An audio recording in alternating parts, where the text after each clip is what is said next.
Welcome to the Diner Podcast, where we eat our lunch or breakfast. Hello and welcome to the Diner Podcast. I'm your host, Red Velvet. With me as always, Uncle Lump. Hello. And today we have a very special guest, not in studio, but via remote, Mr. Austin Elm. How are we doing today? Man, I'm so hyped. After seeing that intro, I was like, "Oh, this is the shit, man. I'm ready. I'm set. I'm set, man." We tend to be over the top. We tend to be over the top when we do our That's intro. what gets people's attention, anyways. I mean, especially like people of my generation. Like our attention spans are so limited, you know. Yeah. So yeah, dude, that caught me. It caught me. My theory is keep them like it's not crazy long. It kind of goes with the intro song, so it's whatever, like 30 seconds. But I try to make it to where we have a lot of shit that we do. So I try to make it to where when you click on one of our videos, you get a gist of the whatever's going on, or you see like up top it says the Diner Podcast. Like you kind of get a gist what you're watching. That way, when you're clicking around, you know, if people aren't interested in the podcast or the wrestling stuff, whatever it is, they can kind of sift through and pick their own table at the diner, if you will. Yes. So Absolutely. Because here in about an hour and a half, we have a kids show we do. So Okay. Yeah. vastly different. We say fuck a lot of times here, and then in an hour and a half, we do not say any swear Got to words. switch the flip the switch. Yes. Yeah. Get ready for that one. Yeah, I bet. I cannot say fuck on the children's show. So I did, however, yesterday, whenever I was talking shit back and forth to other wrestlers, I did I took my face, I got sent one of the angry faces I did for our photo shoot. Yeah. And I saw a meme of John Cena holding up the towel and it said, "Fuck them kids." And I photoshopped my face over it.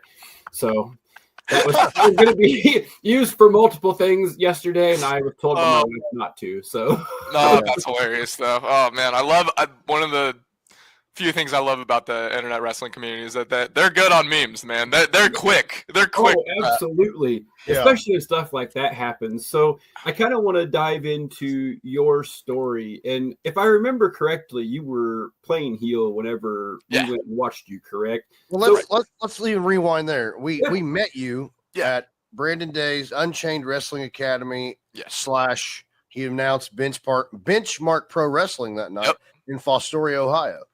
So we traveled 4.5 hours up there to hang out. We appreciate you for that, man. That was really cool of you guys to come watch. So thank you to Brandon for inviting us. So, oh yeah, it was awesome. Hopefully it added something. We were just kind of winging it and hoping for the best. We had no plan or any idea what the heck we were doing when we got there. We just kind of wung it as we saw when we got there. Yeah, absolutely. Now, have you guys done commentary for like a show like that before? Have you guys ever set up like that before? Yeah, we've done commentary. We've been doing commentaries for a year now with different companies around here. Yeah. And but that was our first live stream of the actual event. Normally, we at the end of last year, I started live streaming just on us because I didn't want to expose or piss anybody off. And then that was our first time ever having the camera turned around. Okay. Well, cool. I mean, you guys did an awesome job. I was really into your guys' commentary too. Sweet. When I went back and watched the match, I really and you caught things that may have been subtle, but you caught them, you know. I'm not gonna I don't know how much I want to say. I want to keep the allure, man. Yeah, but I'm kind of so what we try to do is because we commentate for 2 around here. We've started doing ring announcing, and we try to just add to whatever we're doing. So if whatever we're doing, telling that story, making the crowd understand who the bad guy is, who the good guy is, it works out. And I actually just realized this last show, we alternate on our ring announcing. So I play heel, he does the baby face. Yes. So he comes out there and keeps them pumped up. So every other match, they're either getting pumped up or pissed off. And there's this back and forth. And I'm like, it's kind of all right. A different way to do it, but it's so much fun. That's kind of why I asked about when we went and saw you being a heel. It's something that I was not anticipating, being a commentator and a ring announcer, that was where that was going to progress to. Do you like it more, or have you got to dabble in either of them yet? I've gotten to do both. I think I have the most fun right now being a heel. I gotta say, it's a freaking blast. Man. Dude, it is a blast. Oh my god, dude! Like when I'm out there, like I was managing Brandon in Pittsburgh a week ago, something like that. We were at this show in Pittsburgh, and when I was out there for his match, you can find it on Facebook. Do you guys know who Sam Adonis is? You know Sam Adonis? No. Was you related to Ashton Adonis by chance? I thought that too. I was so confused. You know, he's actually related to Corey Graves. That's his brother. Oh, no kidding.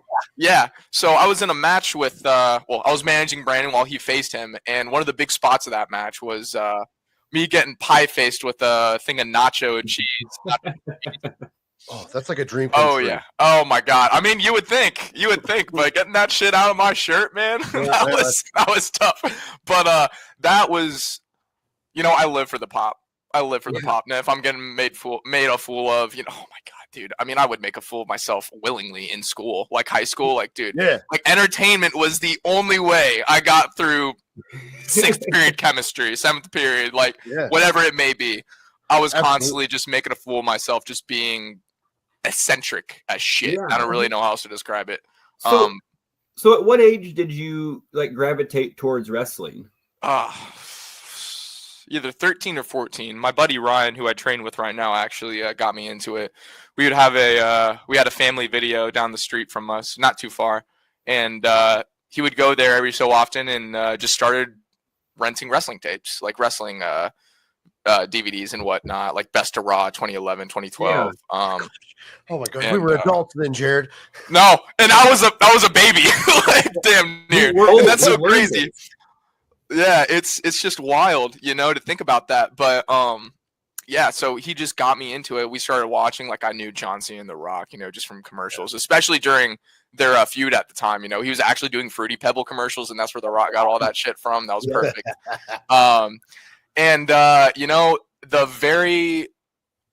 The earliest one, and this isn't the earliest thing I've seen, but the one that I remember being like, okay, this is my shit now. It was SummerSlam 2015. John Cena versus Seth Rollins. I hated Seth Rollins' guts. Okay. Until I hated him for a long time, and then as I grew, I realized that damn, this guy's probably my favorite. Yeah. You know what I mean? I'm rooting for John Cena because I love John Cena as well. You know what I mean? Is that just where the eccentric style came from? I would say a little bit of it is kind of I could probably bring a couple of the things from their repertoire to mine. How it works with most wrestlers is you can almost see who they grew up liking to an extent, and then you morph all of your stuff around it. Yes. Shawn Michaels. Your own. That's okay, right there, because at that show we were at, you gave me a Shawn Michaels vibe with your ring gear and everything. Yeah. I was like, okay, Shawn Michaels guy. Absolutely. And that's actually the next thing I was going to get into. WWE 2K15. Mm-hmm. We played like a previous iteration. We played 2K14 before, and then 2K15 was when it hit next gen, and we had the Xbox One and everything. So they had a story mode on it, right? The showcase mode, and one of them was best friends, bitter enemies, or better enemies. I don't know. It was Shawn Michaels and Triple H's feud of the early 2000s. Yep.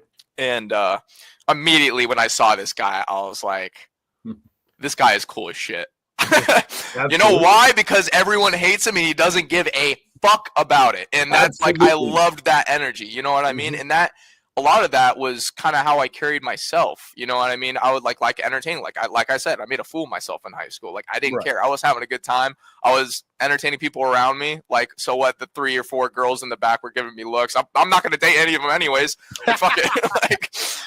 And, everyone was cool to me. I wouldn't say I was ostracized a whole lot, but growing up and getting bullied at a young age, badly, I kind of just grew into myself at the end of my high school career. And then having wrestling, that was my thing. I would talk ad nauseum about it with other people, and no one would really get it aside from Ryan.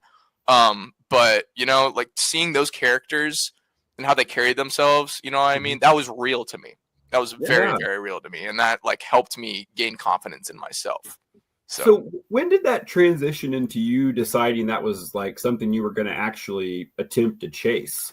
because obviously that's not easy to do either. And, that takes a whole nother level of competence and ability and training. So when did that kind of become the like, okay, I think this is what I want to do? Yeah. It was always something I wanted to do, but the problem was, I was a really insecure dude, a really insecure kid in high school and middle school. I really wasn't that athletic. I wouldn't go out and everything. I'd play video games all the time. Not to say I didn't have friends, but I just wasn't really secure with myself athletically. Like I saw all these dudes like being the hot shots, like had a football team, had a wrestling team and everything. And I thought at that time, like that was everything, you know what I mean? And like the fact that I wasn't in that, I didn't really have any promise in my athletic ability. I didn't have any confidence in that.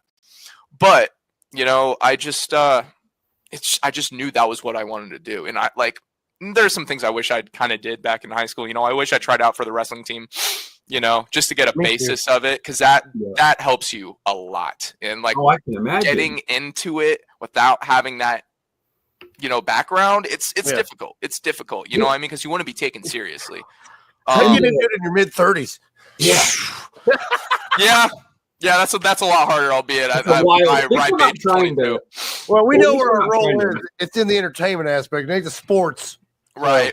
But yeah, man, like a long time, it was so hard convincing my parents. So with the insecurities, because I dealt with the exact same thing. Like if you would have told me a couple years ago this is what I would be doing as my job, I would have told you were out of your mind. Like being able to talk in front of people. Like I would get nervous when I had to get on like one-on-one Zoom calls with a manager or something, and it would be like, oh God, I gotta talk to people. Like, and then when I took a supervisor job, it was the same thing where it was like, oh, I have to like speak to these people and have meetings. So like that kind of broke that first one, and then it just so on and so forth to where we're at now.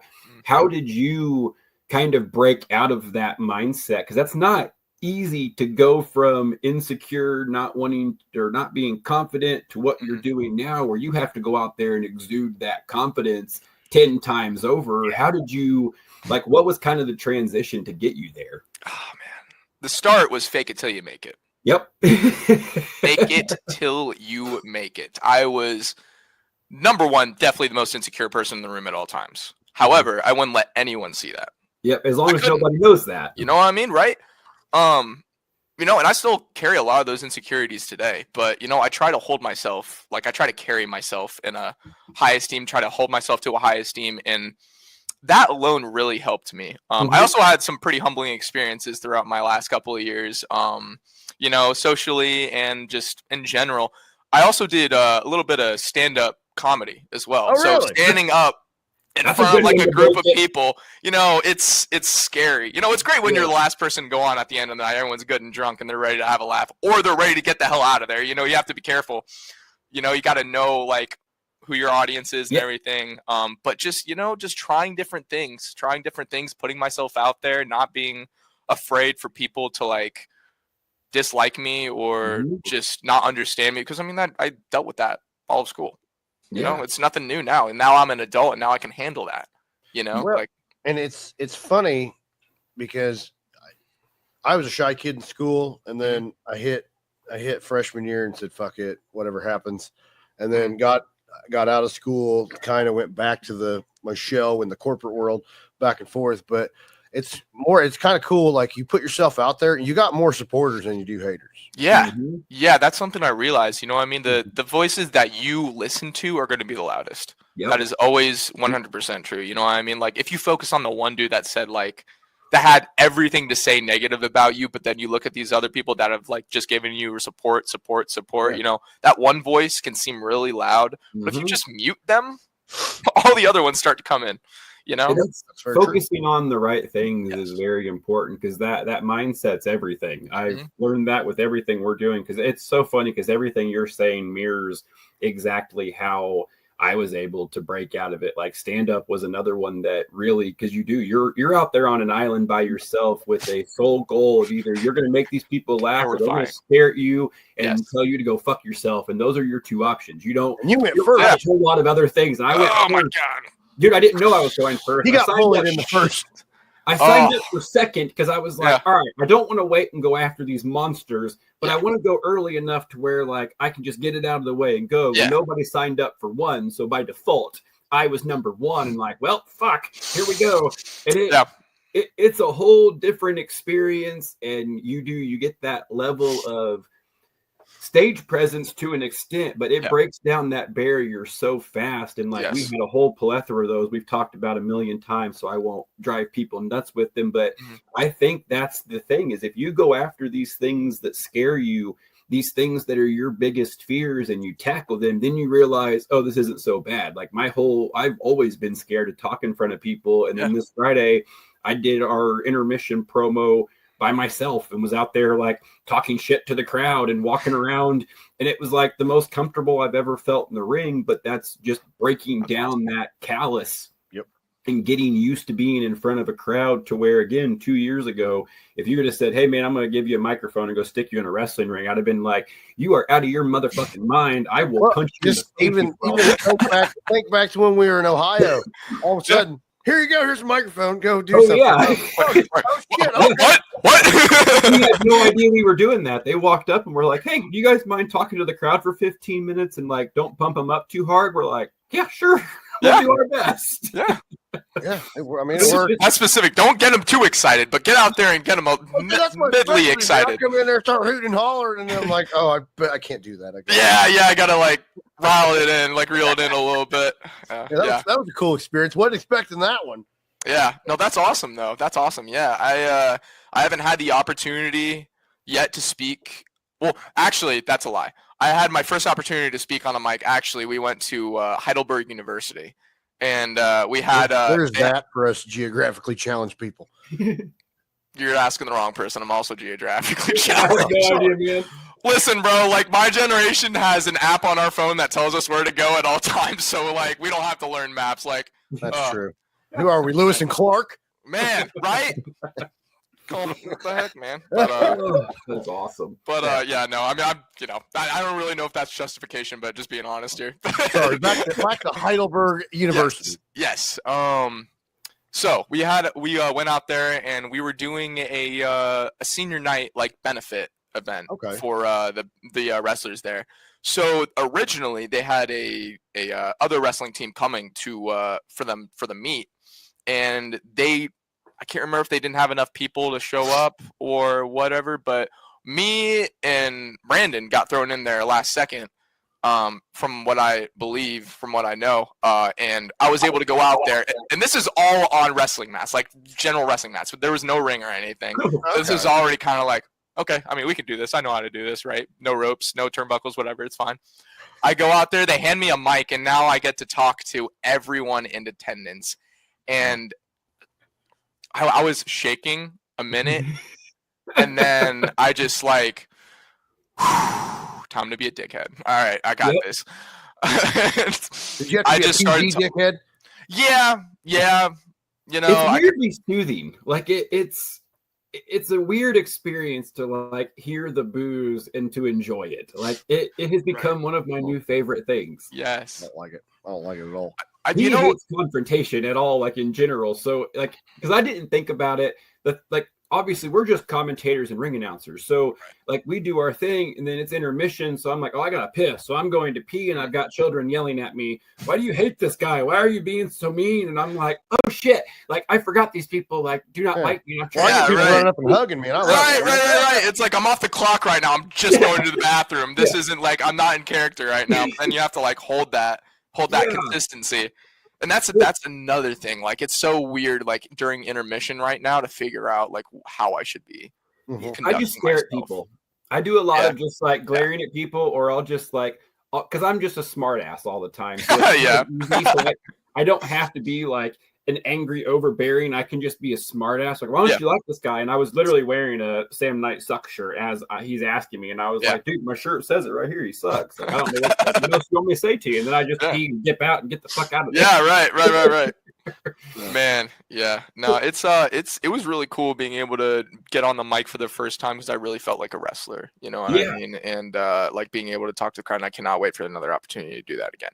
And I also get your like opinion on not liking being booed, because I agree, like confrontation is a hard thing for me. It's kind of crazy what I do and I don't like confrontation, but you know, I'm getting better at it. And you know, I don't want to be someone boot for the rest of my career. Like I want to truly be myself, and who I am is I like to think as a nice, genuine guy. I like to like give people a semblance of hope, something that they could look to, you know what I mean, in dark times. Because like that is what I've looked for in all my dark times, you know what I mean? Something to keep me going, something to like just distract me, so to say, from like the burdens of everyday life. And if I can entertain them either way, like any noise is good noise, you know what I mean? And that's something I've learned.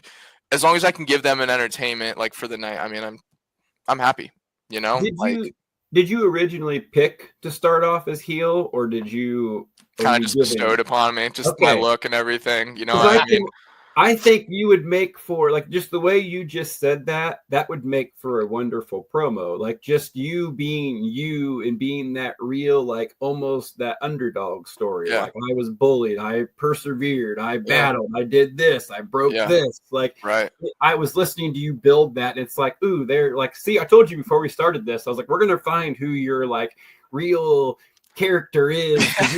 You can feel that authenticity. When it started coming out, you were like hitting those cadences, and I'm like, ooh, I bet you that he was gifted heel at first, and he almost has that natural underdog story kind of thing built in with you. I like it. Yeah, and that's kind of, I think that's what I'm going to eventually become, you know what I mean? Because I hate the fact that I have to be given the underdog like title just because it's been done so many times before, and I want to differentiate myself. I'm one of the smallest guys in the ring at any point, you know what I mean? And it sucks. Like that's another thing. Building on weight, building on muscle. Like I'm lean right now. I'm probably the best looking I've been in a while physically, but it's just being taken seriously. You know what I mean? I don't want to be a Sami Zayn. I don't want to be a Shawn Michaels. You know, as much as I love those guys, you know, and how much I look to them for paving the way for guys that don't look like supermodel bodybuilders, like that have a place in this business. And I want to show people that you can also have a place in this business just through my hard work and ethic. Like so my first experience ever being in a wrestling ring, I was at this promotion in Columbus, and I was training there, and took a body slam, didn't tuck my chin. I got my bell rung. Really badly. Was that your first time taking a bump? Yes. Well, ish. I was like 1 or 2. Can you describe, which that might be what you're getting ready to do, but to people who don't understand this, because this is something we just had a conversation about Friday where we were in the ring, we got done way earlier building the ring than normal, and we got to kind of actually get up and play, and we had a guy come in and work with us a little bit, and we were working on some things, and I mean, I probably bumped 6 to 8 times, maybe. Just trying to figure out certain things, maybe a little bit more than that. But I had a headache the rest of the night. That first one, and I'd done it before. This wasn't the first time I had done it. I mean, this is probably 3rd or 4th, maybe 5th time I've done it. So not that new, but boy, does that not like, and I get it. I'm 36. Like I'm not super young, but I mean, I'm in the best shape I've ever been in, and I'm still today. Like I got kicked in the nuts and thrown out of the ring, and like when I cough, my ribs hurt. Like, it's not pleasant. No, it's not. And like, are you asking like on a pain scale, like how it feels like for me, or just in general, like that first time, like from novice, like, ooh, I'm going to be a wrestler, to getting slammed down on that mat the first time, realizing what the hell I'm in for. That was a crazy experience. It's fake. It's not. Oh my god! Don't ever say the F word. Oh my god! But I am going to say fuck. I want that championship. I said don't say fake. It ain't fake. Fake is a no word. It's hard to explain. It's hard to explain. You know what I mean? I knew it wasn't going to feel good when I took my first bump. I was expecting that. You weren't expecting the level of pain. You weren't expecting the way to feel. You knew it was going to hurt. Right. But yeah, so I would say the first thing that came to my mind was like, oh shit. Okay. And I didn't want to look like a pussy, so I just got up. I'm like, all right, I'm fine. Get back in line. And on the inside, I'm like, yeah. But it gives you a whole new appreciation when you watch guys get slammed down on ladders, or and it's like those aren't pretend fucking ladders. Like, No. that's real, and those are human bodies being picked up and dropped. Like, you can pretend all you want. That shit hurts. Like, it hurt me just falling in the ring, let alone getting thrown down on a ladder. Like, that sounds horrendous. Yeah. And I mean, luckily not yet. I haven't taken a bump like that. I haven't really been in many stipulation matches. I'm still early on in my career, but I know that's going to come. Yeah. That's going to come at some point. I'm going to have to be ready for that. And I'm going to have to be able to go on with the show, whether it hurts or not. And, you know, what it drives me nuts about the internet wrestling community, because you just saw where I think it was Jey Uso messed up the spot where he jumped out of the ring, and then the internet wrestling community loses their shit while most of them can't even walk up. I'm going to go on record. The internet wrestling community can fuck off, because Friday night I have a whole new respect for y'all that can run up the turnbuckles and stuff like that. Because I attempted that on Friday in front of a live crowd, never done it before. Got up, got all excited because they gave me a leather vest and made me feel like I was part of the club. Yeah. I go up and I jump, one foot lands on the rope, the other fucking goes through the rope, and I eat shit. That's the worst. I've been there before. The crowd got a good laugh, and we all had a good time, and I was like, oh, that's way harder than what I thought it was. Dude, the best way to go with that is, like, if that were to happen to me, just play along with it. Just get up and be like, well, I think sorry, I'm fat. Like, my bad. You know what I mean? And like, a vest made for like a medium-sized man, so I couldn't. You weren't that mobile. I get it. Yeah. Well, that's the joy of wrestling anyway. You can do anything with anything. As long as you go with it and you don't make it an issue, you can turn any mess up or any change into whatever, because no one else knows what the hell was supposed to happen. It's just, you just kind of go with whatever, because we forgot things or mess up things, and then it's just like, you just kind of go with it in the moment, or things change on the fly, and you're like, oh, that's not what was supposed to happen, but okay, guess it's what we're doing now. Yeah. And I've only had so many matches, right? But there have been moments to be like, oh crap, like this is not exactly how it's supposed to go. But as I'm learning, you can recover from those. Mm-hmm. You can, as long as you keep moving. One of the earliest pieces of advice, good advice that I was given, it was my actual first match. It was at a seminar at NWA Exodus Pro, and EC3 was running it. And the match was the drizzling shits, and a large part of that was because of me. Just being too over eager, too excited. Happy feet. That's what I hear. Like when I was first starting, watch your happy feet, Ethan. Mm-hmm. Watch your happy feet. And it's just the piece of advice that I was given from him, and I was really happy with this. He said, you kept moving. That is the key. Whenever something happens like that, you keep moving. They don't know what's going on. Mm-hmm. They don't.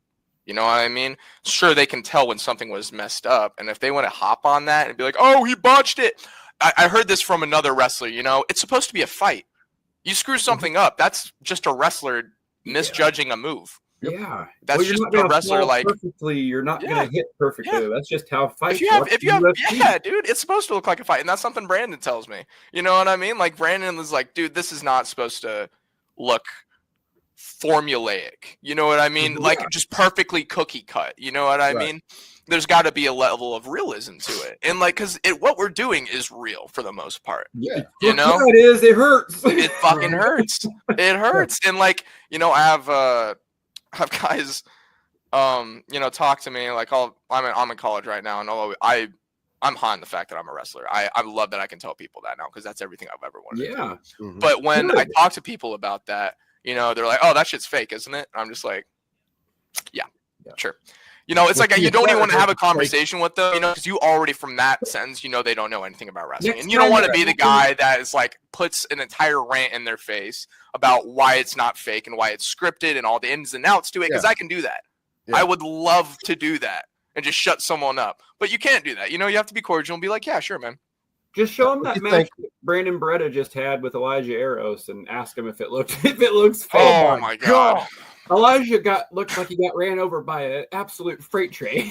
Yeah. That was insane. Yeah. Brandon Beretta is a huge dude. Yeah. Like, let him chop you one time and tell you that's fucking fake. Like, go ahead. Oh my God. Be my guest. Dude, chops. Oh my God. I remember taking my first chop from Coach. How was that? Ooh. It was something. Sure It was was. something. It was I remember my first match with him, like that was in front of people in Fort Wayne. Which the name of the promotion now is losing me, but it's at the Fort in Fort Wayne.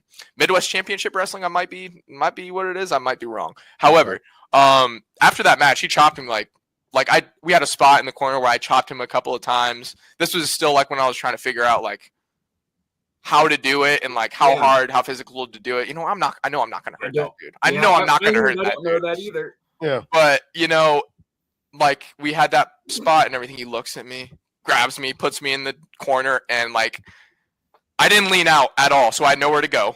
So just bam right across my chest. It felt like a gunshot, and I was like, "Oh, I have to do 2 more of these." Like, oh shit! Who's the hardest that's ever chopped you?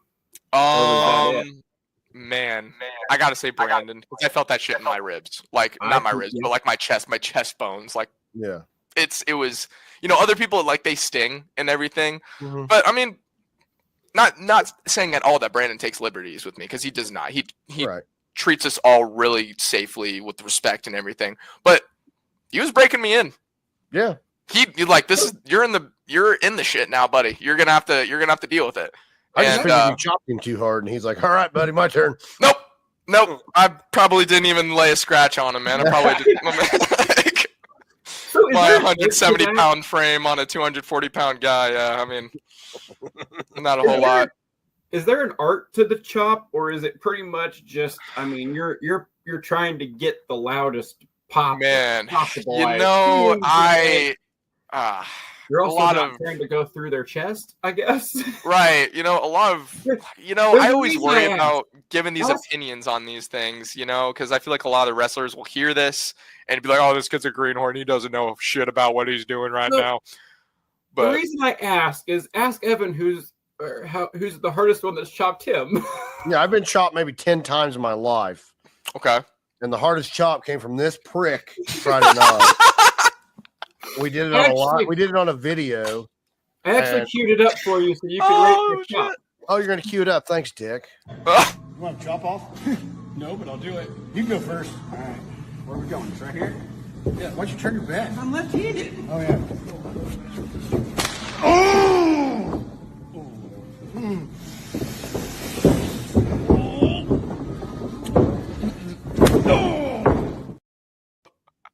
That was okay. Yeah, that one that was.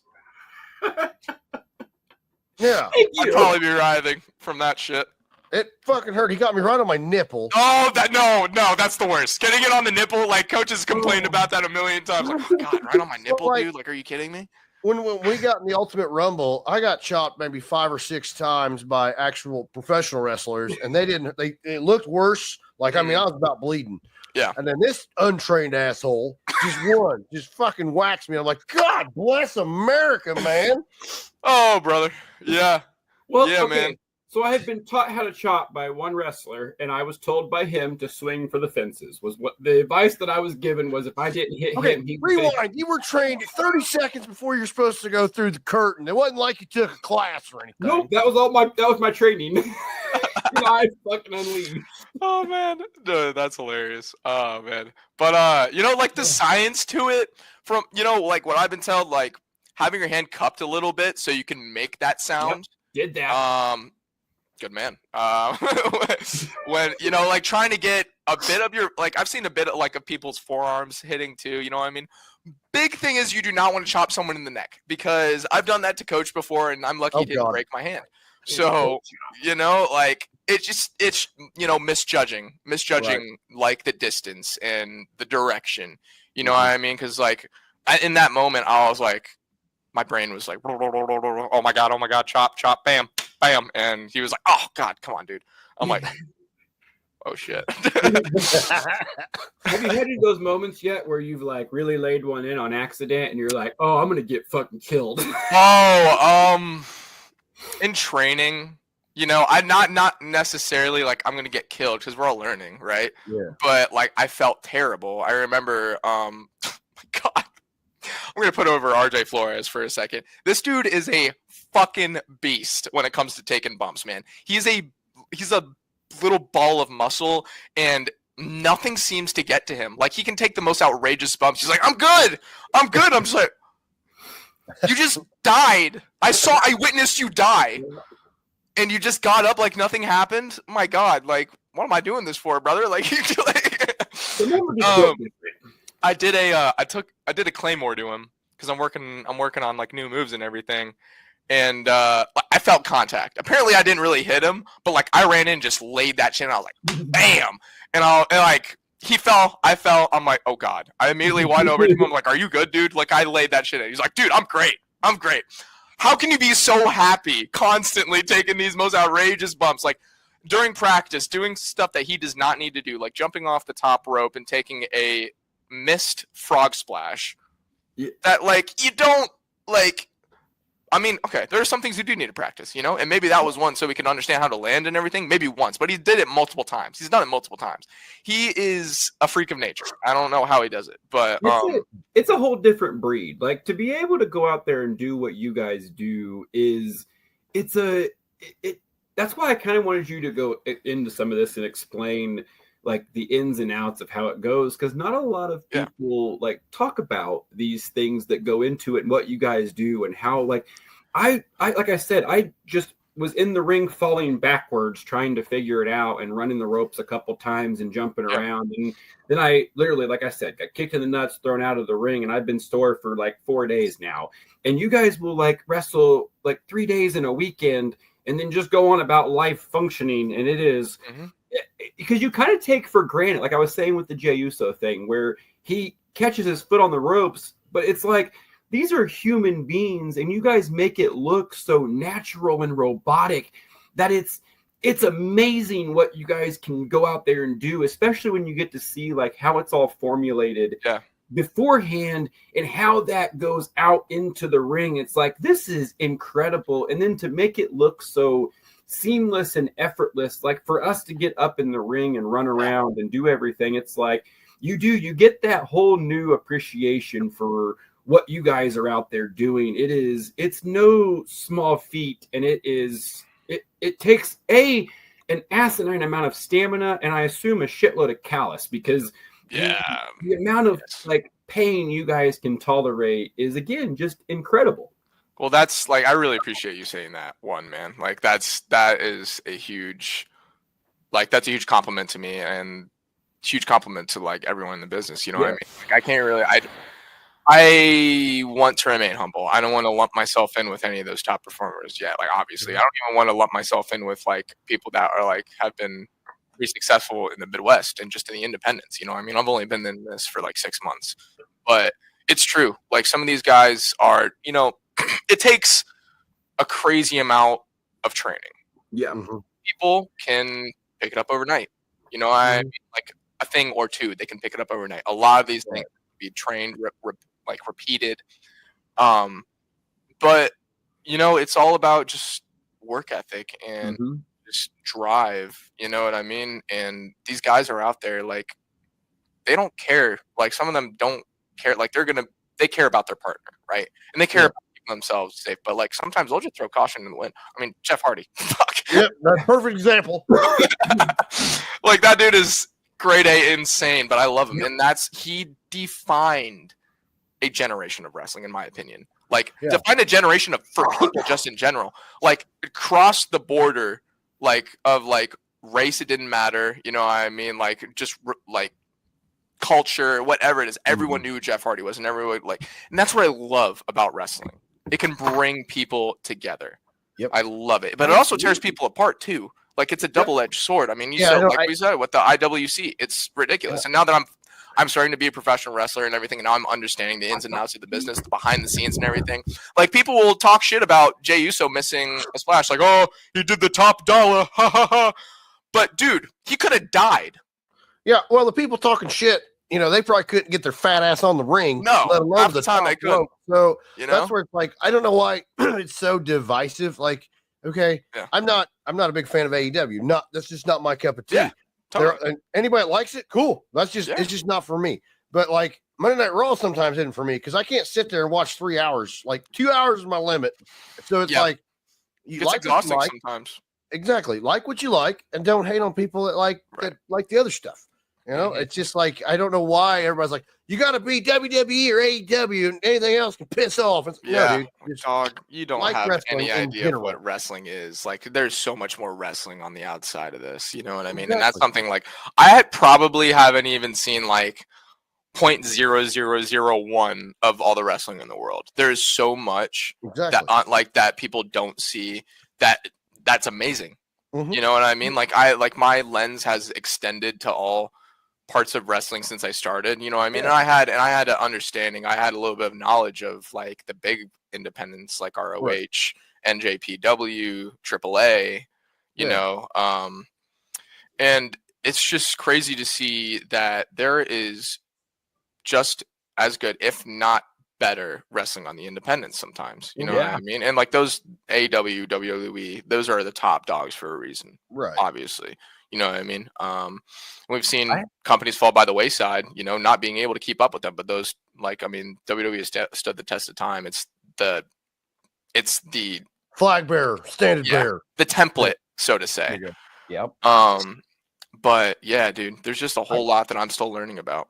I usually have more fun watching the independents. Like I struggle to sit through a lot of the bigger shows a lot of times. And usually by the end of the ones we're commentating, I'm so into it, which is completely different because you're checked out and you're like in the moment, because we try to commentate like we're children watching wrestling that understand what's going on kind of thing, where that's where you're getting these real reactions. Because again, what you guys do, like we get it. Like we're watching what's happening. It's like, oh, Jesus Christ, like that was nuts. Like, but like you guys were talking about when I went to go pee, the internet wrestling community, it like then there's the one mess up or whatever where it doesn't have this flawless thing, and it's like, oh, you fucked up, and most of these people can't even get off their couch or can't even climb into the ring. But they want to talk about these dudes who are in the gym devoting their fucking lives to this.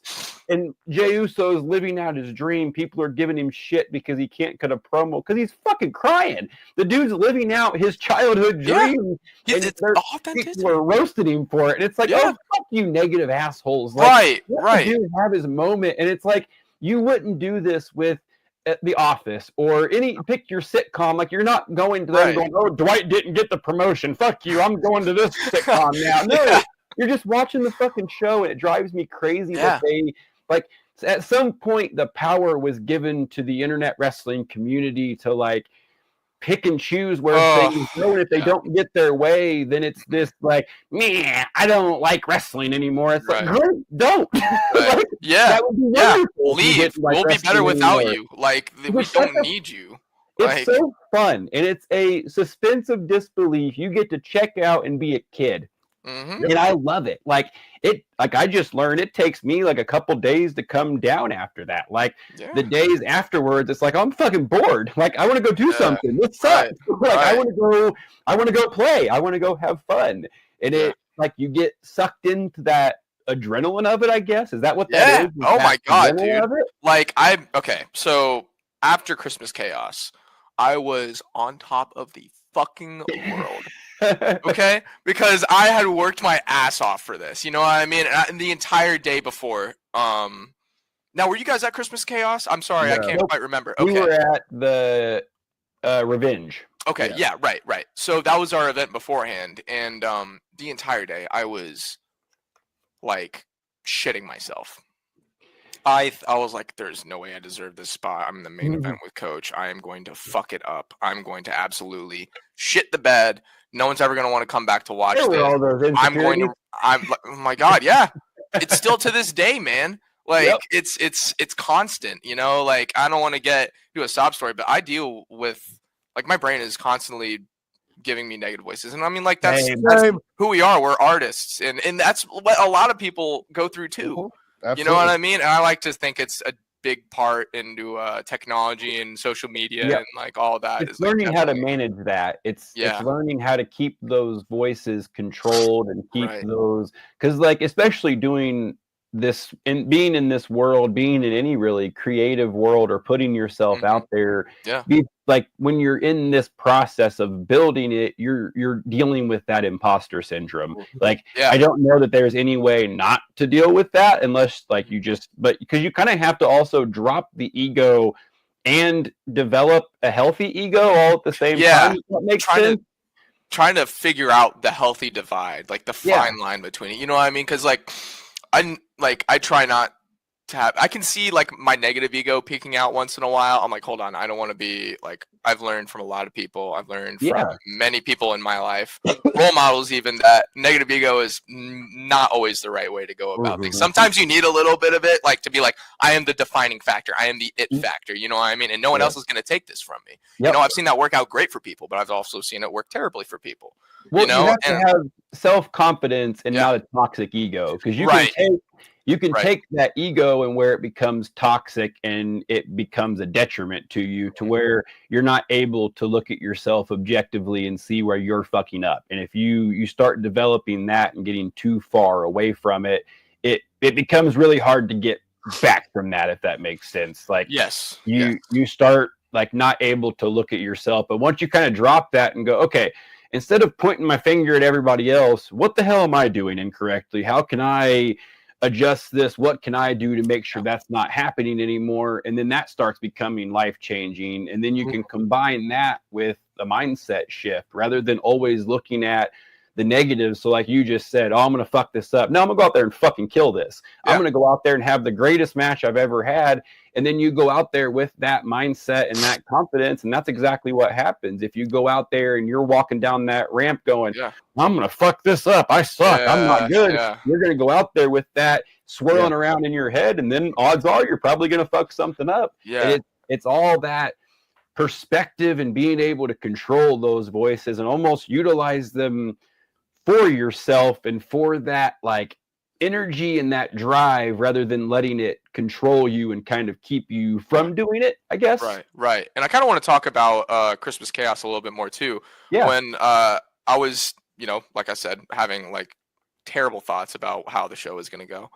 I talked to one of the people helping run the show and everything, and she is someone I definitely lean on for advice and everything. Just like perspective, and she just believes in me. You know, I mean, when I'm not believing in myself, like she believes in me, and like Coach believes in me too. You know what I mean? He's got a rough exterior, but I know he truly cares about all of us. So I was talking about the show and everything, how I feel that I don't deserve this, and she looked at me and was like, "Sit down. Let me talk to you for a second." Like, I was like, oh, here we go. All right. I'm about to get some life knowledge bestowed upon me. And she's like, Coach would not have put you in this situation, this position, if he didn't think that you could do well. Now, you have to hold up your end of the bargain, yes. But you have been given this because you have deserved it. You have been given this because you have earned it. You know what I mean? Now, you're going to go out there and you're going to be a professional wrestler, something you've wanted to do since you were a kid. All right, there's going to be a point in that match where you are going to relax and settle down and feel out the crowd and feel the vibe, feel yourself as a character. You know what I mean? Feeling is the biggest part, and it's the dragon I am trying to chase right now. You know what I mean? Like, so to say, it's just like, I need to find that feeling. I need to find that comfortability whenever I step in that ring, and I'm getting it more and more every day. But there was a point in that match where Coach was down, hit him with something I can't really remember, but I just heard the crowd booing me. I just looked around and I sank into the Shawn Michaels flex pose he does at like his entrance. And that's exactly what I did on the trampoline.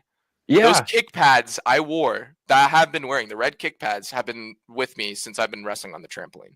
That's awesome. And it just, I have a picture.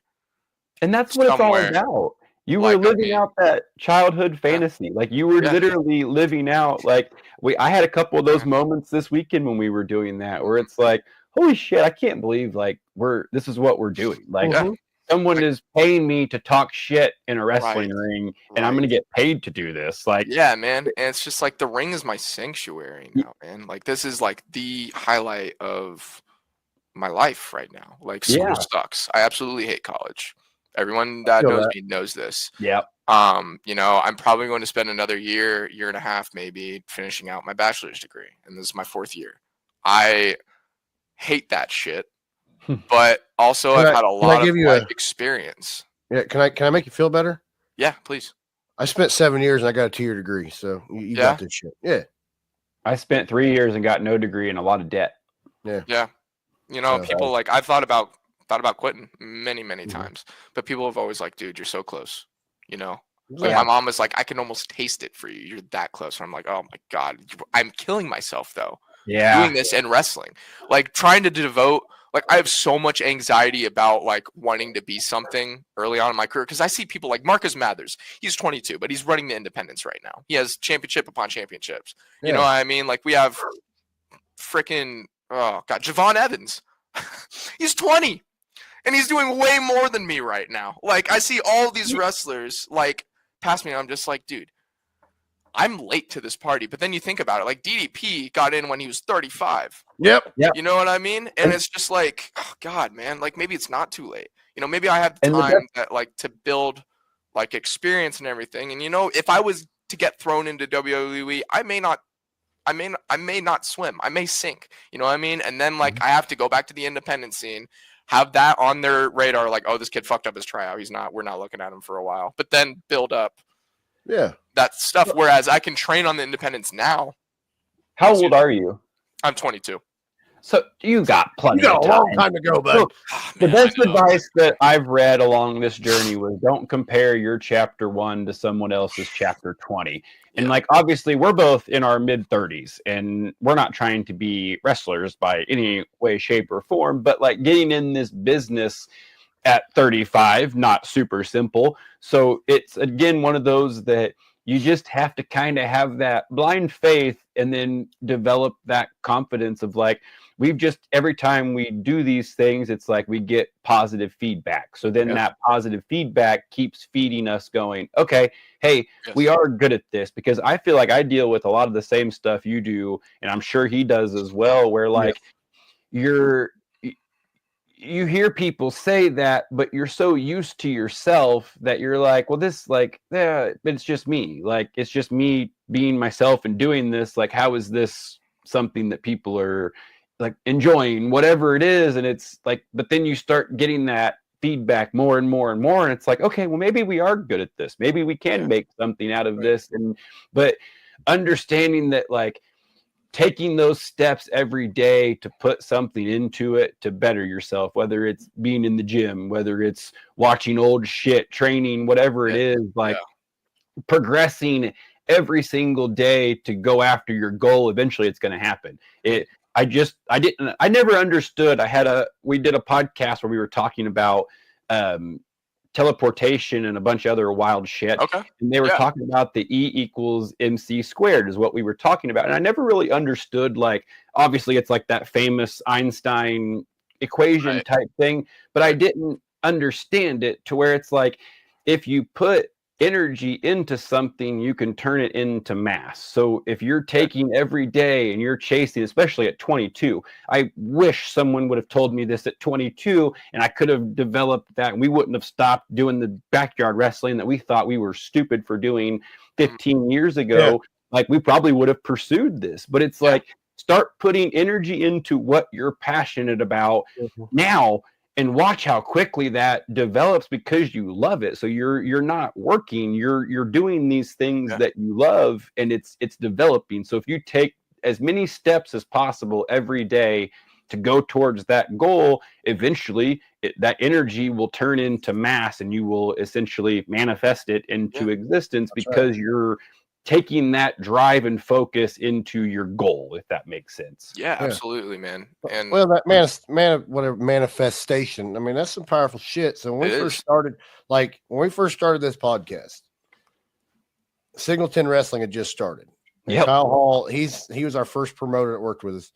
and he did his first show, and I was like, how cool would that be if we worked for them, doing like, I don't know if you've seen like the Barstool Rough and Rowdy where they do their own little fucking commentary off to the side.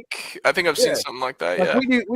Like we just sit back in the corner and just bullshit and stuff, and all of a sudden I got a text message that, hey, you need to call this guy. Like he'd like to meet, or he would like to meet with you. Okay. Well, we message, we go have a meeting, and then we end up commentating for him. Same thing with the other promotion in the other town next door to us. I was like, how cool would it be? And this, we commentate for those guys. I said, they've been around for a couple of years, and they who knows? Like we do our Barstool thing over in the corner. Yeah. Well, they ended up working the first show we ever commentated. And they're like, hey, you guys want to come commentate for us? Sure. Yeah. And that's just like, and I go, that's fucking weird. Like the power of manifestation. Now my goals are set way, way higher, and we are working on manifesting way, way bigger things now.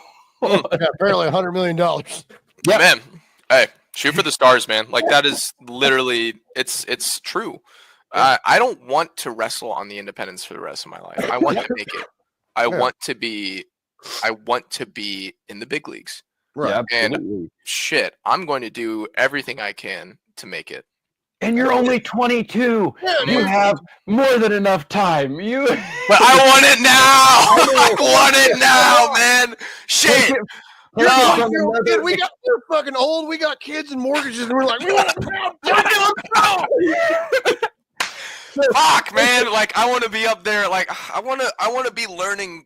Like I want to be learning at that level. You know what I mean? And there's no way I can right now because I'm learning at a level I need to learn at right now. You know what I mean? But use that drive and chase it. Use that drive of that want of like basically. I forget what that song. It's Keep Pushing, but I forget who it's by. It's not Keep Pushing. He talks about if you want to succeed as bad as you want to breathe, then you'll be successful. Oh, Eric Thomas.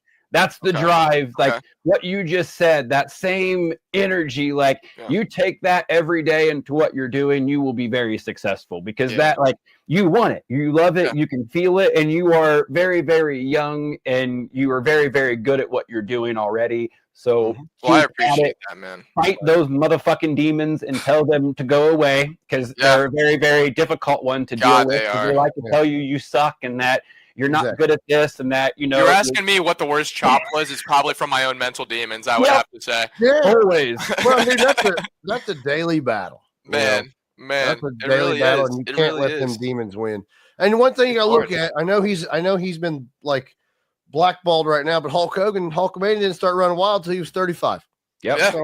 It's true. It's true. And like for me, like growing up, I was like, seeing that, that must have happened to him his entire career. Like he must have been like that his entire. That was day one training. He was Hulkamania, buddy. Yeah. Because I see that. I see Terry Bollea, like coming to himself as Hulk Hogan. I'm like, that he knew that from the start. No, it just happens. Coach tells me like this shit all the time, man, and he's like, I didn't figure out who Brandon Day was until like up until like 5 years ago. I'm like, what? I think. What? That doesn't make any sense, right? It's like you see these people like doing what they're doing, and I'm like, it feels like it happened overnight, and I'm so behind the curve. You know what I mean? But there's still so much I have to learn. You know what I mean? And I appreciate you like telling me what I do. I'm good at what I do now, because like people told me like at Christmas Chaos when I stepped out there and I hit Coach with the chair to set up for our match. They said I had a presence. Mm-hmm. They said I had a stage presence, and that was the biggest compliment ever. So I took that confidence and ran with it, and I tried to mold that more into my character. Like taking that extra beat. That's what I've noticed: taking an extra beat and having confidence in what you say, even if you missay a line. You know what I mean? Yeah. Let them take in what you're trying to say instead of letting the insecurities peek through. Mm-hmm. You know what I mean? Like in your subtleties in your speech. Just even shuffling a little bit when you're holding the mic. People attached to that and fucking gnaw on you like piranhas, man. Like they will attach that shit so quick. And something I've learned, like just I take a lot of like what I do, not only from wrestling, but from movies and TV shows. Like there is so much to be said for like those type of characters as well, and like how they act and their timing and everything. And timing is big. Timing so big, especially with being a heel. Like you can take the slowness almost works in your advantage. Like, because the facial expressions, whatever, you can utilize all of those to your advantage too. So where they think you're just laughing at them, you're buying yourself 10 seconds to come up with the next thing or to breathe into that next line and like collect yourself. So then everything comes out collected and calm and you're not losing your shit. So like the first couple times I had to do that, like I remember the first time they gave me the mic and I got the thing and it said that I was cutting a 5-minute promo, and I've never even been in the ring by myself with a microphone before. And I'm like, okay, I don't know that I know how to cut a 5-minute promo. Okay. So I went out there and did my thing, and I think I made it 3 minutes, but I immediately learned a lesson from that where I was like, I was going way too fast. I could have milked each of those points that I was hitting on. I could have milked each of those for another 20 to 30 seconds, and then I would have cut my 5 minutes, and it would have came out way better. I would have been way less winded. There were multiple things that I learned in that where it was like, oh, okay, when I have to do it this way, slow down, take it in, take those breaths. You don't have to run through these things. There's no speed at which you have to go. I'm just nervous, so I'm going way too fast. Let's figure out how to slow that down and dial it in. And now it's like almost second nature where you go out there and it's just like, oh, this is fun. Like, let's go out there and have a great time. And then it comes out more natural too, I feel like. Right. Yeah. It's so true. It's so true, man. Like that's like, I've piece by piece have started to put that together every time I've been in the ring. And like my first experience on the mic, you know what I mean? That was a piece, that was a time to learn, you know what I mean? And I remember sitting and like doing like a promo at that seminar with EC3, you know what I mean? It's funny because I did the first promo, right? And he's asked me questions afterwards, and then I managed to slip in an impromptu second promo after one of his questions. He's like, you just slid in a promo there. I'm just like, yeah, I'm really sorry. I'm taking away your guys' time. He's like, no. It's fine. You know what I mean? I think he noticed. I would like to hope he noticed something in me that day. You know what I mean? It came out natural. Like you weren't planning on cutting a second promo. It just came out, and that was what you slid into. And that's, to me, that's when wrestling's the most fun, is when it's real. When you can't, because obviously at this point, pretty much everybody gets what's going on. Like they've openly talked about it in WWE. Like people understand it's a show. Like you understand what's going on. That being said, there's still some realism there that you can play to where you're like, you do certain things and people are like, hey, do they really not like each other? Like that was a little, like, those are the things that people bite on where like, then you're almost catching, and I'm convinced that's what they're doing in WWE now is they are. It's starting to get harder to blend the lines, like to understand where the lines lay. Yes. And they're doing a really good fucking job of that. They're using Twitter to their advantage and they're seeing what everyone's saying and they're going, oh yeah, motherfuckers, watch this. And then they're playing to this shit, and all it takes is to figure out either who the leaks are or start leaking your own shit, and then you don't even have to, like, they're telling your stories for you. You don't even have to do shit. You just play to the realism of what everyone's creating in their minds anyway, and then it's brilliant. You don't even have to write themselves sometimes. Like people will just form their own headcanon, you know what I mean, of what's going on, and I bet like some of the writers in there are probably like, oh, I didn't think of that. Yeah. You know what I mean? And they play that the next night on Raw, on SmackDown, on NXT. Saturday Night Main Event. What they missed forever with Vince overproducing it to an extent is you lose that realism and it becomes that sitcom show cartoony thing. And I think that's where it went for a while. Now it's back to this like almost blurred between UFC and WWE sometimes, where you're like, wait a minute, like these dudes actually fucking hate each other. Stuff that they have now, like the press conferences and everything. Not that like they had those before, but like it just like there's a whole new level of like allure to the sports entertainment aspect of it, you know. And I would have to say like definitely like the last year or two, I've seen people talking about it more and more. Like people in my frat are talking about it. You know what I mean? Like when I first told the guys that I was doing wrestling and everything, I mean, they knew kind of what it was. You know, a couple of them made fun of me for it. I'm like, haha, whatever. Yeah. But now they're actually starting to talk to me about it and everything. And it's like, I have people to understand it ish now. You know what I mean? They've come out to my shows and everything. They've given me support, and they're like, dude, I didn't know this is like what it was. I'm like, exactly. Try to tell you. Like, I try to tell you, man. You're in for it, bro. You're in for a good night. And like, because they were probably like, whatever. Lame. Like, yeah, lame. It's just dudes fighting in their underwear. This is stupid. But no, it is a entire ass form of entertainment that a lot of people do not understand. A lot of people are maybe like, you know, like just they've heard things about it. They don't want to be anything other than like keep that mindset about it. You know, they don't want to get out of their comfort zone. And I can say that. I don't like to get out of my comfort zone very often either. So I understand it. But also, getting out of your comfort zone is pretty cool sometimes. Yeah, and I think if more people would, they'd realize that like that matrix or mold of life that they live in, that there's a lot of other things out there that you're not take, because you just get in your tunnel vision in your lane of what like life you live in, and then you start stepping out into things and start trying new shit that scares you, and you're like, whoa, there's a whole new world out here that I didn't know existed. Well, and the one thing, like, so this last show we had Friday, my niece is going, she's in 5th grade. My brother is, you know, wrestling's lame, all that. Even though he's a child of the 80s, he was a Dusty Rhodes Hulk Hogan fan. But he's in his 40s now, so it's lame. I watched it when I was a kid, type of shit, right? Yeah. So his daughter got to come to her very first show. Okay.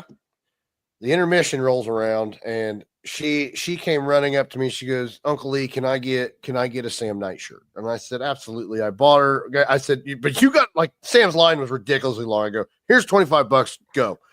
And she comes back. She's got his black and yellow shirt on. She came over to my house, spent the night, slept in the shirt. Then my girl slept over at her house, still wearing the shirt. She's worn this shirt for 48 hours, and she goes, "I want to go to the next show." I said, "Well, that's a problem. You're going to be in Philadelphia for that show." But she's like, "I'm coming to the rest of the shows." I'm like, "All right, cool." That is awesome. I love that. Like, I love that what we do. God, I hate lumping myself in, bro. I'm not in the thick of it yet. But what you're doing it, like you are doing it. You're doing it. You're in it. What we do can have such a profound effect on kids. You know, like I had a hard time growing up. And there was like a lot of things that, you know, I would try to look to, you know what I mean? Like just characters in general, you know what I mean? Something that can suspend your disbelief, like Star Wars. I was a huge Star Wars guy. Indiana Jones, Harry Potter, like the big three, like I'm pretty sure I say the big three because all three of them had John Williams composed scores. John Williams is amazing, by the way. I could talk about him for fucking ever, but like just those characters larger than life. And then seeing Shawn Michaels, Triple H, larger than life. But it's like Shawn Michaels, like being the most, like, I'm not going to say the most athletically well gifted, you know what I mean? But just like having the most allure while he's like wrestling, you know, like he ripped my eyes. Amazing performer. Yeah. And, you know, we're talking about like what like inspired me. Like I bump around all the time. And I'm like, obviously I'm 170 pounds. It makes sense for me to be doing that. But also like, his facial expressions, like the way like he gets punched, like some people just go, "Oh," but like you know, you get punched, bam, oh shit, you know, it's like the little subtleties, you know what I mean? And it's like that's sometimes, you know, and some of them isn't faking it at all. Like you get punched, you know what I mean? You have to milk it a little bit, but like that actually did hurt, you know? It's like it's selling to everyone. What Coach teaches us to do is selling to everyone. You go, okay, yeah, he's getting punched, but you go, oh my god, fuck. You know what I mean? Like everyone's seeing that. Yeah, everyone's seeing that, and you're that's telling the story.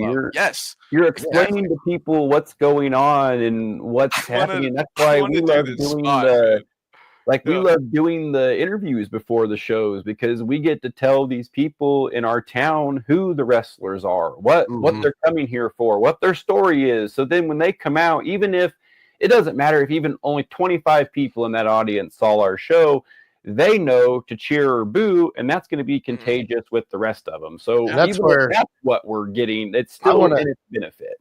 I want to give Eric Surge his flowers on that. Because he came on and he did a promo with us and talking trash to me. And I wrote a check out and it said $500, not Eric Surge winning. And I told him when he got to the building, I said, "Hey, I got that check." And he goes, "Oh, we're gonna play on it." And Jared was announcing his match, but he gets in the ring and he looks at commentary. And mind you, I'm in the very back, and he is yelling, "Get that check ready! Get that check ready!" And then in the main event, he comes back, and I'm ring announcing, throws his shirt on me and says, "Get the check." And we just played that story, and I'm like, hell yes, somebody's wanting to play with me. It's awesome. Yes. And they were booing the shit out of him too. Like they were not a fan, and it was awesome. But that's the whole reason we try to do those, is to try to make sure that if you're going to that show, it almost is doing the same thing. It's like the press conferences. You're kind of telling the story along the way, and it's filling in those gaps, and it's filling in those couple weeks where there's no show. Well, there may be 2 or 3 wrestlers on our platform that they can go watch, and then every week they're staying engaged with the show we work for. So then it's just this, we're almost giving it that weekly vibe without it being a weekly vibe. Tuesday Night Titans. Yeah. So Tuesday Night Titans. Okay, forgive me. What is that? That was the '80s. It was like a talk show. Okay. That makes sense. Yeah, I don't have any hair, so yeah, that's why. I'm getting there, dude. I'm getting there. It sucks. Oh man, my widow's peak is getting more and more big. Oh god, man, I'm gonna have to roll bald, like when I'm in my. Hey, it's not that bad. You just I feel like you make it look good, man. I feel like I got the head shape for it. I can make it. But yeah, sometimes you go live in 4K and then I don't shave my head and I look down and I'm like, oh fuck, I got a really big gold spot right here. So yeah, you learn things about yourself in 4K. Yeah, yours is much more aggressive than mine. Oh man, it's gonna be 10 years from now. I'm gonna be on the show. Like, hey guys, look! Well, thank you so much for coming on. Dude, absolutely. Promote all your social medias and kind of where you're going to be over the next week or so? Yeah, I mean, so yeah, if anyone wants to follow me, I really appreciate it. It's Austin Elm on Facebook, Austin Elm on Instagram, and yeah, I mean, I got some footage from any of my matches on there, and I will be posting on there for my next showings. I actually have a show this Saturday in Milan, Indiana, at Battle on the Border. I'm going to be facing Piper GK Fame. So yeah, I'm excited, very excited. So yeah, thank you guys so much, Evan, Jared. I appreciate you guys, and hopefully I would love to come on again if you guys will have me. Absolutely. You were wonderful. Awesome. Thank you for coming. Thank you so much. I appreciate that. Do you want to hit our sponsors, sir? Yep. At this time, we want to thank our gold sponsors for letting us do what we do. Pappy's Barbecue, meat, eat, repeat. RJ's Formal Wear. They have sweet suits. Wabash Valley Plumbing. They lay pipe. That's our slogan, not theirs. Peak Performance Gym. No peak, no results. And Stitch Brands. They embroider stuff. So, and with that, we are out of here. Thank you again, Austin. Absolutely. Thank you guys so much. Yep. We're out of here. Keep pushing. Love you. Love you. Love y'all.